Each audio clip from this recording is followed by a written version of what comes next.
Character skill নিয়ে কিন্তু আজকে কথা বলবো।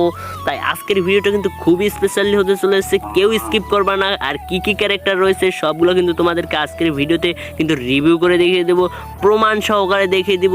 তোমাদের জোন পোস্ট করার জন্য তেমন কিছু করতে হবে না, শুধুমাত্র ভিডিওটা দেখো আর দেখো আমি কি কি ক্যারেক্টার স্কিল ইউজ করি, তোমরা ওইগুলো কিন্তু ইউজ করবে, তাহলে তোমরাও পারবে। চলো এখন ভিডিওটা শুরু করা যাক। জোন পোস্ট করার জন্য কিন্তু তোমাদের 4টা ক্যারেক্টার নিতে হবে। ওই 4টা ক্যারেক্টারে কিন্তু আমি এখন দেখিয়ে দেবো। আর আমি যেই 4টা ক্যারেক্টার নিব তোমরা কিন্তু সেম 4টা ক্যারেক্টার নিবে।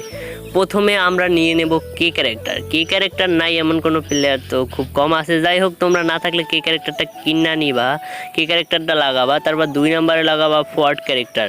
ফর্ট ক্যারেক্টারটা 2 নম্বরে সিলেক্ট করে দিব। তারপর আমরা 3 নম্বরে ম্যাক্সিম ক্যারেক্টার। ম্যাক্সিম ক্যারেক্টারটা কিন্তু দ্রুত মেডিকেট করার জন্য আমাদেরকে সাহায্য করবে, অথবা